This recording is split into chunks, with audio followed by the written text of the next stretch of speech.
Senhores, boa tarde. Boa tarde, senhores. Agora sim. Vocês acabaram de ter uma interessantíssima palestra que nos chamou a atenção algumas coisas. A professora bem falou. 4 anos para quem rouba uma identidade na internet. A IDTIF, chamado pelo FBI. Aqui, senhores, não é crime. Tá? Se o sujeito obtém uma vantagem ilícita, 6 anos. Aqui, Lei 12.737, quem lembra que lei é essa? Lei Carolina Dickmann. Né? Sujeito com muito esforço, muita boa vontade, o sujeito quer ser preso.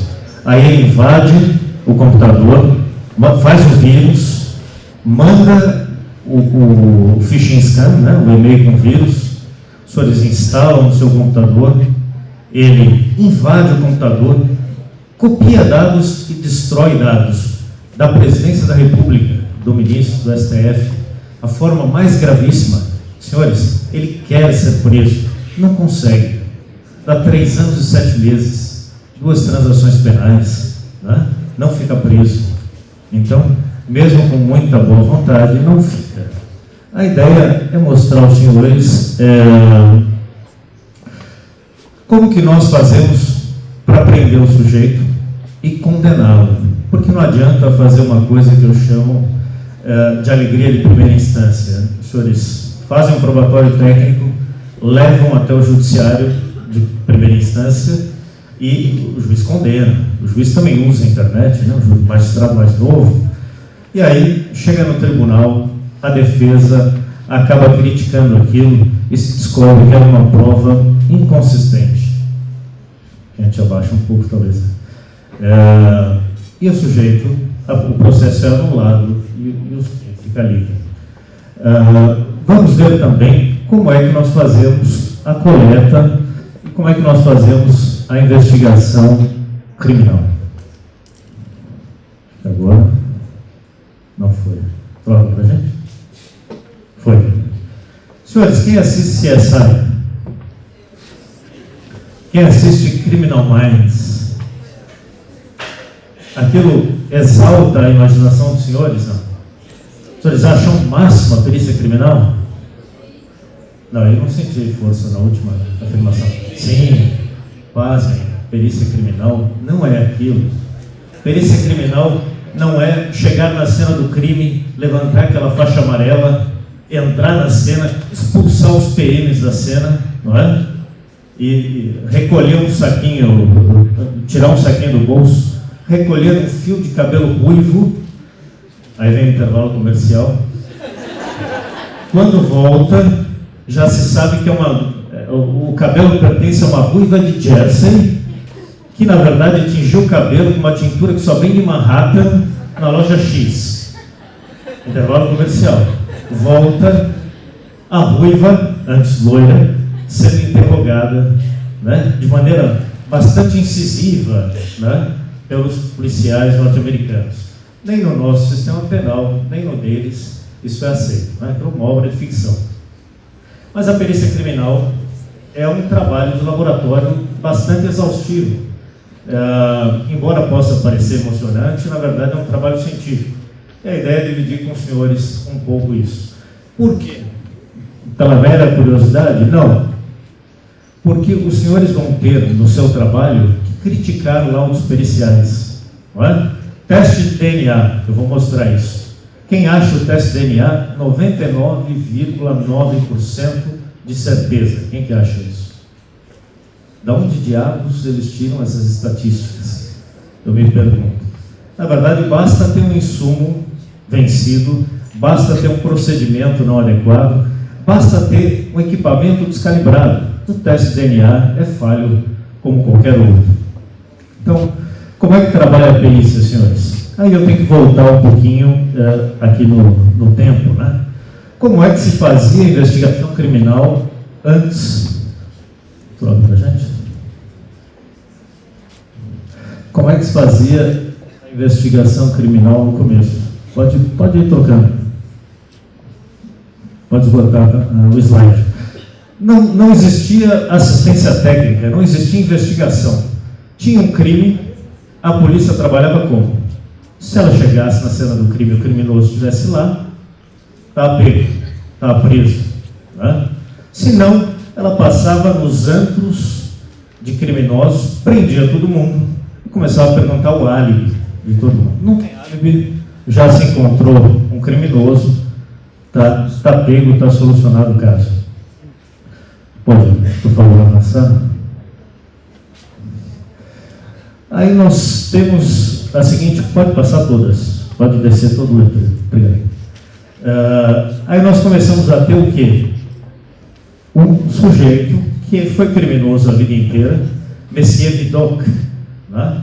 Um criminoso francês, passa a vida cometendo crimes, em determinado momento ele se cansa. Olha os tempos áureos que já se foram, né? Ele se cansa, escreve uma carta ao inspetor de polícia e diz assim: senhores, eu posso ajudar a prender criminosos. Eu conheço o crime, eu conheço o método, eu sei onde eles estão. E foi aceito e começou a trabalhar e criou-se a SUREPEM, ou seja, a primeira polícia de investigação que existe até hoje. Seria para nós aqui um misto de polícia civil com Instituto de Criminalística, né? Criou-se isso só com ladrões, ele chamou os seus parceiros, e os ladrões começaram a prender ladrões. Vidocq, eu considero o pai da criminologia, né? Ele, sem saber, começou a fazer uma coisa incrível chamada análise da cena do crime. Deixa eu ir até a cena do crime e ver se eu encontro vestígios. Claro, tinha... Acho que eu vou passar por esse microfone. Está assim. Obrigado. Está sem bateria aqui. Não tinha o teste DNA, mas alguns testes poderiam ser feitos, algumas coletas de resultado, e eles conseguiram nada menos do que 850 prisões ao longo de um ano, né? Criminosos trabalhando na investigação do crime. Nós temos também o Orfilá. O Orfilá começou a trabalhar com o quê? Venenos.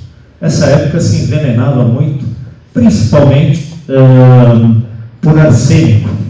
Isso era tão comum, porque na época não se tinha exumação com ciência avançada, né? E aí começou-se a fazer o quê? Uma análise da circulação do sangue e do caminho do veneno no corpo. Esse trabalho se deve ao Orfilá.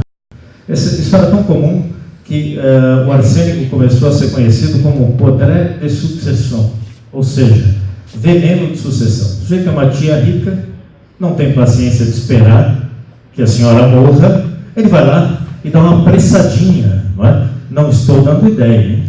Por favor. Hoje a perícia encontra, depois de Orfilá, encontra com facilidade resíduos de arsênico. E o último que nós teríamos, Le Cassagne, nós temos justamente o quê? Um trabalho de estudo do pós-mortem e também de balística. Como é que trabalhava para saber se a pessoa morria, se a pessoa estava morta? Colocava-se um espelho na frente da pessoa. Olha o dedo, senhores. Põe-se um espelho. Se o espelho se manchasse com alguma respiração, estava viva. Se não, estava morta. Que tal? Como as pessoas sempre foram desconfiadas, começou-se o hábito de enterrar a pessoa com uma sineta. Então ela tinha uma corrente, isso é verdade, senhores. Se vocês forem no Père Lachaise, algum cemitério francês, ainda vão encontrar isso. Tem uma correntezinha ligada no caixão. Se o sujeito acordasse, puxava o sino, não é? E a tempo de alguém poder ir lá abrir tudo e tirar o sujeito. Então, primórdios, né? Pode passar. E como é que nós trabalhamos hoje? Isso foi o começo, né? Como é que nós começamos? Pode passar. A investigação criminal contemporânea, ou seja, atual. Como é que nós começamos a trabalhar? Banco de dados, ou seja, eu reúno um banco de dados de DNA do criminoso. Alguns países têm isso.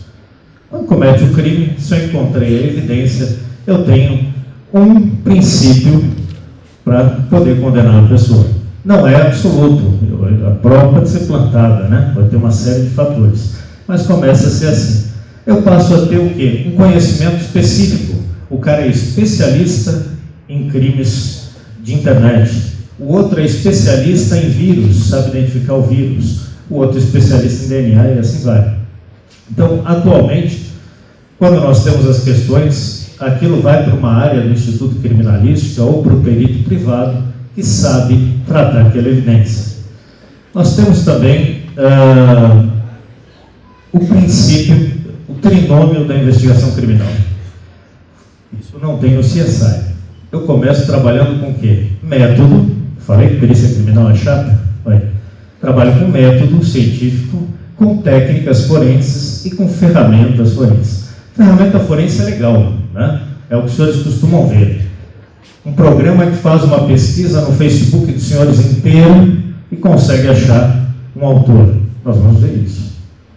Ferramenta forense que consegue recuperar o WhatsApp apagado dos senhores. Pasmem as moças, vão lá, apagam a mensagem do WhatsApp, a perícia forense volta todo o resultado. Hoje isso é perfeitamente possível. E como é que nós começamos a trabalhar? Método. Escolha um método. O pessoal se emocionou com o WhatsApp, né? Mas eu vou mostrar na prática como é que é isso. Ninguém vai dormir hoje, né? Tudo bem. Vamos lá. Coisas da vida. Método forense. Eu preciso ter conhecimento científico, escolho o método, aplico certinho, tenho o resultado que é a autoria, né? Premissa maior, menor, conclusão, silogismo. E, que todo mundo gosta, normalmente, criminologia. Uma ferramenta fantástica para a busca da autoria. Criminologia me permite saber por que acontece crime, não é? Por que as pessoas praticam crime? Tem a motivação, eu tenho a falta de combate, muitas vezes, vale a pena praticar o crime. Pratico o crime, não tem quem me fiscalize e a lei é branda. Aí eu começo a fazer. Esse é um dos exemplos de criminologia. Pode ver. Eu começo a saber aonde eu tenho que combater o crime. Eu não posso trabalhar aqui com motivo. Pode mais um. Eu não posso trabalhar com motivo. Por que o sujeito vai praticar o crime? Eu não sei. Eu não posso trabalhar também para combater o crime. Volta, por favor. Com a motivação, o planejamento. Eu tenho motivo, ele começa a arquitetar o plano. Enquanto nós estamos conversando aqui de como pegar o criminoso, tem gente planejando o crime e a gente não sabe. Mas nós devemos trabalhar o que aqui? Com a oportunidade. Tem que ser difícil cometer o crime. E se comete o crime, tem que ser descoberto e condenado. Então, isso são estudos, ferramentas criminológicas que começam a nos ajudar. Criminal profiling, perfilamento criminal. Qual o perfil do criminoso? FBI tem um departamento chamado IC3, que trabalha basicamente com isso. Estatística criminal e perfilamento de criminosos. Então, se eu vou combater o crime nos Estados Unidos, será que eu vou ter o mesmo tipo de policial e de análise no território inteiro? Onde estão as gangues que praticam pichação do site? Eu descubro, então, naquela área eu vou ter esse tipo de policial. Onde estão as gangues que fazem clonagem de cartão de crédito? Em tal local, então eu reforço o meu policiamento ali. Igualzinho acontece no Brasil, não é? Uma maneira bastante inteligente de alocar criminalmente. Mas vamos falar alguns perfis criminais, por favor. Nós temos aqui justamente o assassino serial. Quando eu digo, senhores, assassino serial, não é aquela pessoa que mata muitos por dinheiro. O sujeito é ladrão, já assassinou vários. Esse é o sujeito que mata sem motivo aparente. Estamos falando aqui do psicopata. Tem dois perfilamentos, eu trouxe esse por exemplo, né? Tem o organizado e o desorganizado. Esse é um deles que nos chama bastante atenção, né? Nós temos aqui um QI altíssimo, né? Nós temos a característica que sempre mata num lugar e dissolve o corpo em outro. Então, quando surge um crime assim, e nisso, na British Society, tem um trabalho muito forte de perfilamento criminal.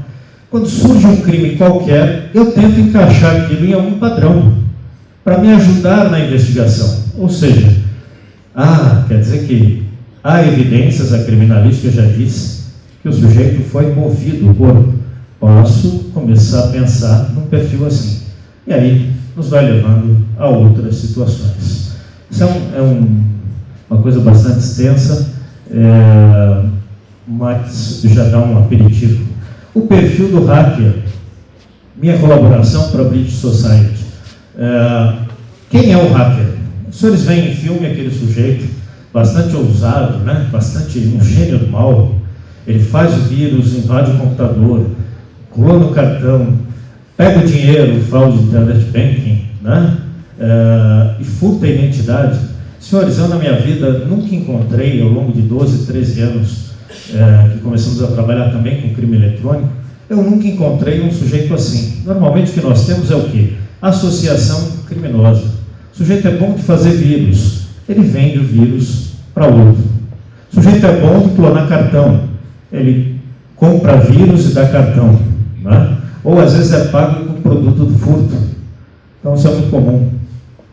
O hacker, assim como o crime eletrônico, não fica impune. O sujeito é muito bom quando ele faz a primeira vez. Ele invade o computador na Rússia, ele pega um relé aberto e nos faz o ataque de um computador que eu não consigo identificar, não é? É a primeira vez. Aí ele começa a fazer sucessivas ações, até o momento em que ele comete um erro. Quando ele comete esse erro, fecha o probatório e aí consegue prender e condenar o sujeito. Então, está aqui um exemplo de técnica forense, por favor. Arquivos esteganografados. Quem já ouviu falar disso? O que é esteganografia? Eu escondo um arquivo ou uma foto dentro de outra foto ou arquivo. Então, eu pego uma foto de paisagem como essa aqui, coloco 2 arquivos, por exemplo aqui. Eu usei aqui um arquivo em PDF, um arquivo em Word, mas poderia aqui ser uma outra foto. Uma foto de pornografia infantil, que eu escondo numa foto de paisagem. Ops. Acho que nós estamos trocando juntos aqui, né? Eu já percebi aqui. Voltando um pouquinho. Eu tenho aqui os arquivos, essa é a foto original, e eu incluo os arquivos. Então, eu tenho a foto original, aqui estão os arquivos, o detalhe da foto onde estão os arquivos, a foto original e a foto alterada. Muita diferença, senhores? Não, né? Da onde vem essa técnica de colocar arquivo que é usado hoje no crime tributário? O caixa 2 não está lá aparente na empresa. O caixa 2 está oculto no catálogo de produtos. Olha que interessante. Da onde vem essa tecnologia? Da pornografia infantil. O crime se conversa, senhores. Os criminosos trocam tecnologia. Então, o sujeito, quando ele vende uma foto de pornografia infantil, ele não manda a foto em si. Manda uma outra foto, o sujeito digita um código e aquilo vem à tona, a foto proibida. Então, está aqui na prática como isso funciona. Ferramentas forenses. Vamos falar da parte legal, da parte divertida. Quando nós vamos fazer uma busca e apreensão, os senhores veem isso muito em filme, né? O FBI invade, ou o CSI mesmo em si, a unidade criminalística, invade a cena do crime, ensaca tudo e sai com o gabinete embaixo do braço. Isso, senhores, ficou antigo. Hoje em dia você faz uma busca e apreensão, mas você não apreende o computador necessariamente. Vocês fazem uma cópia, que nós chamamos de clonagem, né? Então esses equipamentos fazem clonagem. Eu duplico o HD e mesmo aquela informação que ele apagou, que eu vou recuperar também, mesmo aquela rede social, aquela pesquisa de internet, que o sujeito foi lá e limpou o cachê, né? Apagar o histórico de pesquisas, nós conseguimos voltar tudo isso dessa cópia clonada também, né? Então, a coisa evolui bastante. E o que nos trazem as ferramentas forenses? Todo esse tipo de informação, ou seja, senhas, conseguimos com a ferramenta forense descriptografar senhas diversas, conseguimos buscar logs de conexão. Então, o sujeito que invade o computador, se analisa o roteador e pega ali as ocorrências. O sujeito que faz uma invasão no Facebook, vocês têm também os logs para conseguir buscar. Desenhar cenas do crime. Primeira providência quando se chega numa cena do crime, deveria ser desenhar a cena do crime. Nós temos ferramentas modernas, esse aqui é um acidente de trânsito, você recompõe a cena do crime, seja de sangue ou o que for, né? Então, é um primeiro elemento. Nós temos justamente aqui ferramentas de teste de DNA. São os famosos kits. Então, quando o perito chega à cena do crime, o certo seria ele colher com um equipamento como esse e analisar depois com o equipamento que está embaixo. Cenas de crime de sangue. Os senhores têm aqui uma vítima, né? Esse é um crime que eu dou palestra só sobre esse crime. Um crime quase perfeito, senhores. O sujeito compra uma casa, que é raro nos Estados Unidos, lá o pessoal faz hipoteca de casa, né? Compra uma casa, essa é a esposa, junto com a esposa, no dia que eles comemoram, abrem um vinho, essa esposa envenena o sujeito, mata-o com um tiro, esquarteja o sujeito, coloca malas, lembra alguma coisa recente de São Paulo? Aqui é mais bem feito. Coloca ele em malas, 3 malas também, ou seja, qual o recado? O ser humano cabe em 3 malas, né? Então, coloca em sacos plásticos, coloca ele dentro da mala, despeja essas malas. No decorrer do processo, 2 anos de investigação, não se conseguia condenar essa esposa, Melanie, à prática criminosa. Ou seja, só provas circunstanciais. Tinha-se o projétil, mas não se tinha arma. Tinha-se o saco de lixo. Lá nos Estados Unidos, o saco de lixo sai com o número de série que batia com os demais que existiam na casa. Ou seja, o sujeito foi ensacado em casa. Né? Essa é a informação. E tinha-se o corpo reencontrado. Com a perícia forense computacional, e os computadores foram entregues formatados à perícia, com a perícia forense, conseguiu-se o quê? Análise do computador, conseguiu-se recuperar buscas de strings, você pode ir passando devagarzinho, venenos não detectáveis, a pessoa procurou lá no Google, né? Lá formatou tudo, senhores, conseguimos retornar. Venenos não detectáveis. Como cometer um assassinato? É engraçado, mas não para o Jerry, né? Para ele não foi nada engraçado. Como comprar uma arma na Pensilvânia? Rapidamente. E essa é a loja de armas. Então, não só se recupera a string de procura, quanto os resultados exibidos. O que fez o FBI? Busca em cada um dos endereços, descobre uma loja onde foi comprada a arma que matou. Também se descobriu que receitas de drogas que compostas faziam veneno não detectável. Então a perícia forense, nesse caso, em vários de homicídio, consegue resolver até o crime de sangue. Não é um crime de alta tecnologia, mas precisa de uma perícia de alta tecnologia para se encontrar o autor.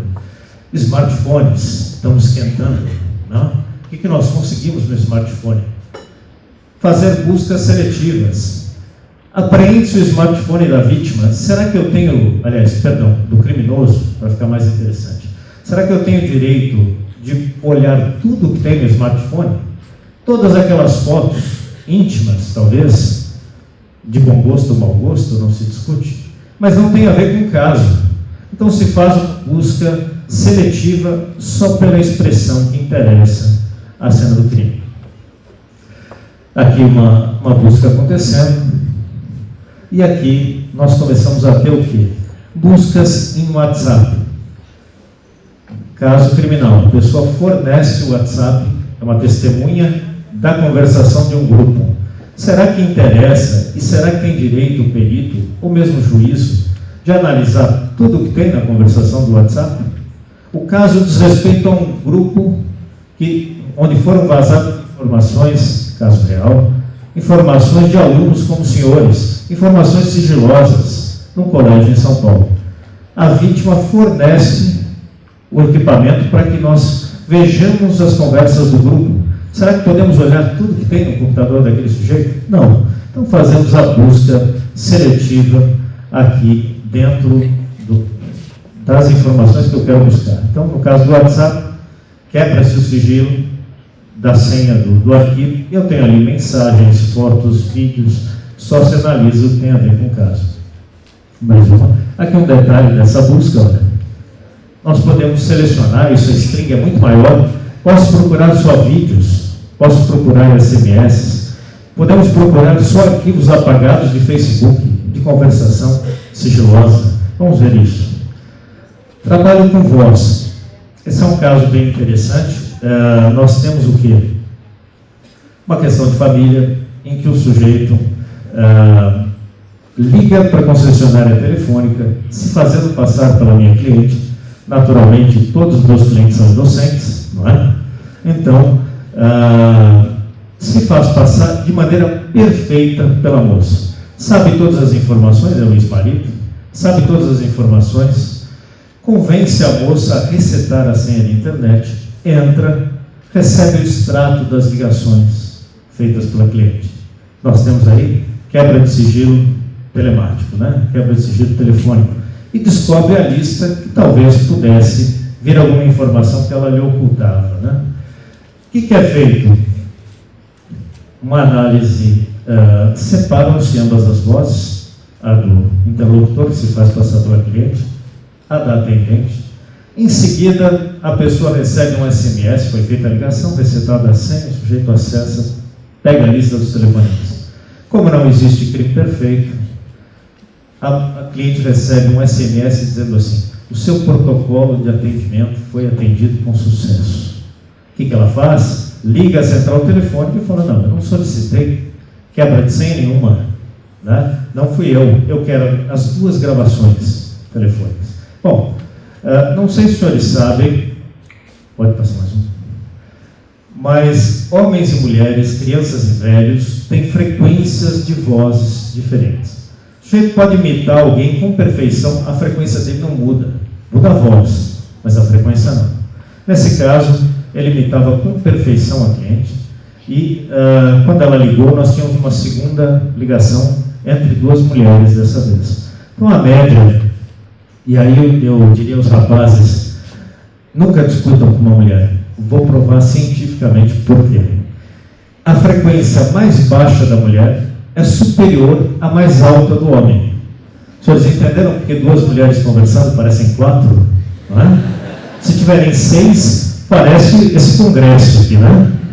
Então, mas isso não é sexismo, tá? As mulheres têm sempre razão de praxe já, mas cientificamente também. E o que foi interessante? Na primeira ligação, tinha-se uma média realmente mediana, né? E na segunda ligação, duas mulheres falando, uma média altíssima. Então, conseguiu-se dizer o quê? Na primeira ligação, não foi a minha cliente, só alguém com todos os dados dela imitando com perfeição a voz. Esse caso foi bastante curioso, porque quando se apresentou a perícia, se induzindo o advogado, mas sem afirmar, que teria sido o marido. O sujeito tão ousado oferece uma amostra de sua voz. Assim, mas eu, inclusive, ofereço uma amostra, mandamos ler um texto que era igual da gravação. Naturalmente, que o sujeito grava a ligação, aquela voz de baixo profundo, né? Não mais a voz da cliente, mas aquele assim: sim, bom dia, quero resetar a senha da internet, né? Aí o que nós fizemos? Com essa amostra, apesar da voz ser muito mais grave, nós conseguimos provar que de fato era ele na ligação. É isso que nós chamamos de DNA da voz, ou seja, uma amostra da voz dos senhores. Fizemos isso inclusive em um caso de WhatsApp, que nós tínhamos a amostra da voz do sujeito e um áudio gravado por ele, né? Você consegue associar, e essa é mais uma forma de buscar autoria. Buscas em redes sociais. Os senhores estão vendo um panorama do que vê o perito fazendo uma busca em Facebook. Essa é uma das ferramentas, esse tipo de string nos aparece. Então, aquela visão do Facebook. Temos aqui também uma outra ferramenta que busca por palavras e por perfis. Temos até buscas por semelhança de foto. Buscas de fotos de nu. Qual o percentual da pele de qualquer cor da pessoa exposta no HD? Quando se apreende um material muito vasto, é mais inteligente fazer uma busca seletiva assim, só me traga as fotos, presumivelmente de nus. Então você consegue saber esse tipo de situação. Mais uma, por favor. Temos aqui a visão do profile, né, quando você encontra o perfil, o que ele nos mostra. E essa ferramenta já faz a captura para aproveitar o processo. Mais uma, por favor. E aqui nós temos o quê? As famosas conversas de Facebook. Ou seja, essa é a visão que tem o perito da comunicação instantânea. Já tenha sido apagado ou não, a gente consegue voltar. Senhores, um computador, ao longo da nossa utilização, quantas vezes a gente formata? Umas duas, né? Ao longo de um ano e meio, aquilo fica velho, a gente troca por outro. Ferramentas forenses, como aquela primeira que eu mostrei, conseguem voltar até 30 formatações do equipamento. 30 formatações. Usa o WhatsApp, apaga, usa o WhatsApp, apaga, usa o WhatsApp, apaga. 30 vezes a gente consegue voltar essa informação. Bacana, né? Todo mundo jogando smartphone fora. Né? Pois é. Já ouviram falar de smartphone clonado? Não? Não? A doutora está fazendo que sim. Alguém já teve a experiência, espero que acadêmica, sobre isso. Antigamente, quando o marido queria vigiar a mulher, ele comprava um smartphone clonado. Isso custava no mercado criminoso de 30 a 40 mil reais.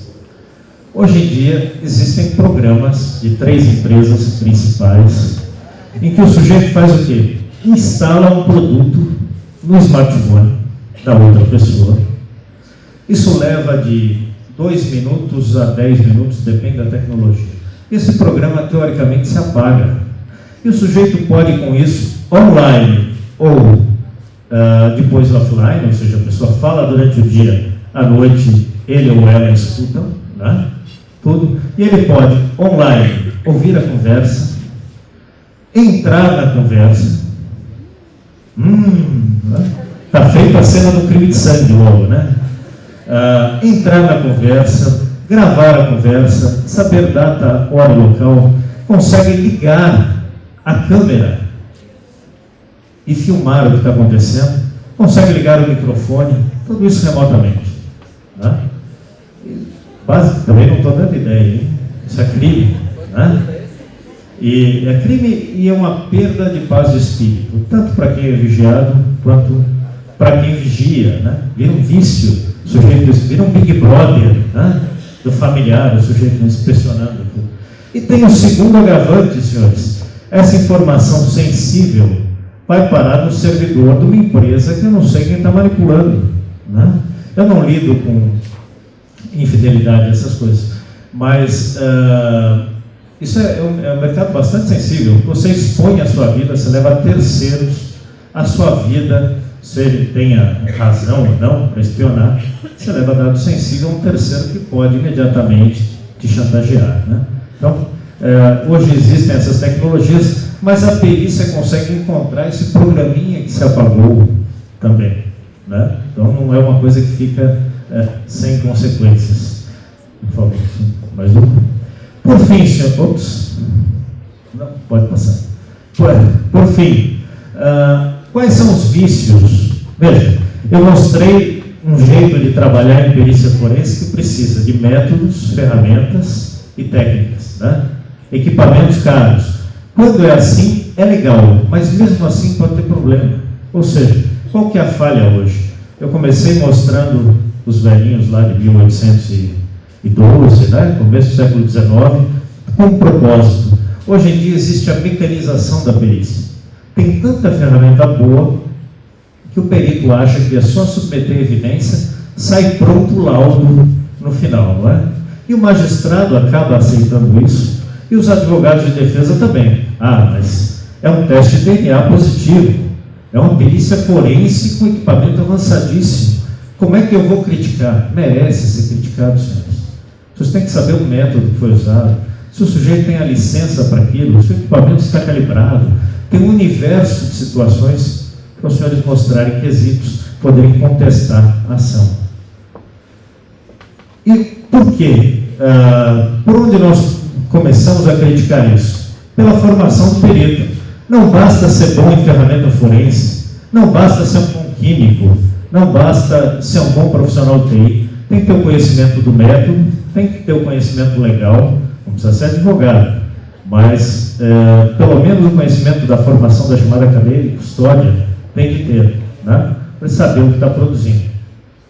Tem também uma situação, esse slide é do FBI, tá? Ele chama de clairvoyance, ou seja, clarividência, se fosse literal, né? Eu traduzo como intuição. O perito precisa ter, e aí eu não estou falando de criminal minds, tá? O sujeito precisa ter, pelo menos, a noção da ferramenta ideal e do método ideal a ser usado no caso. Por favor. E como é que nós trabalhamos de maneira ideal? Método forense. Eu não chego numa cena do crime para clonar equipamento, para inspecionar smartphones, ensacar tudo e levar. Eu chego numa cena do crime para analisar a cena do crime. Primeira coisa, a revolução da computação, da investigação criminal, começou com a máquina fotográfica. O sujeito fotografava e analisava depois. Hoje se perdeu um pouco isso. Então, ainda vale, não com uma máquina fotográfica só, né? Mas com essas ferramentas avançadas, desenhar a cena do crime, recolher as evidências com mais parcimônia. Não raro, o perito vai ter que fazer a sua ferramenta forense. Esse caso de análise de voz, não se tinha equipamento para isso no Brasil. Não existia um programa a ser comprado. O que foi feito? Desenvolvido uma ferramenta que analisava essas frequências. Então, às vezes vai valer a pena ao perito criar uma ferramenta que ele só use uma única vez, mas resolve o caso, né? Escutar a cena do crime. O crime conversa conosco, senhores. Reunidas as evidências, aquilo tem que ficar num processo de maturação. Deixam-se ali elas e vai se analisando dia a dia, e isso, aos poucos, emerge dali a verdade real. Isso não é factual, isso é matemático. Nós conseguimos, com isso, não fazer uma análise apressada, né? Uma outra máxima que eu gosto de fixar é justamente isso. Você tem que enxergar além do óbvio, além do disfarce, mesmo que seja um disfarce de alta tecnologia. Eu não chego numa cena de crime, vejo uma cerca cortada da varanda de um apartamento, uma criança estatelada, pais esquisitos e antipáticos, e falo, foram eles, né? Eu tenho que, desapaixonadamente, analisar a cena do crime, analisar as evidências para chegar na autoria. Dentro de uma cena um pouco óbvia, pode haver ali uma verdade escondida. E, senhores, pode passar, por favor. A perícia forense é uma ciência exata. Qualquer acúmulo de paixões, qualquer situação apaixonada como essa que eu citei, turva a visão do perito. E, no final, você acaba torcendo os fatos para se encaixar na realidade, e não descobrindo a realidade por trás dos fatos. Então, essa é mais uma afirmação que eu faço muito, e que leva o perito a ter uma serenidade maior, um cuidado maior antes de formular as suas teses. E por último, senhores, a perícia forense é desapaixonada. Agora, a área dos senhores, que também é a minha, não. Direito, senhores, não é análise fria, e isso que eu gostaria de transmitir aos senhores. Isso é o trabalho da perícia. O direito é emocional, o direito é a ferramenta de busca da verdade. E eu gostaria de encerrar citando Ehring e perguntando aos senhores, por que litigamos, senhores? Por que se advoga? Pelos honorários? Pelo mero objeto do litígio? Ou por um ideal de justiça, segurança e paz? Direito, senhores, é isso. Direito é paixão. Paixões. Obrigado.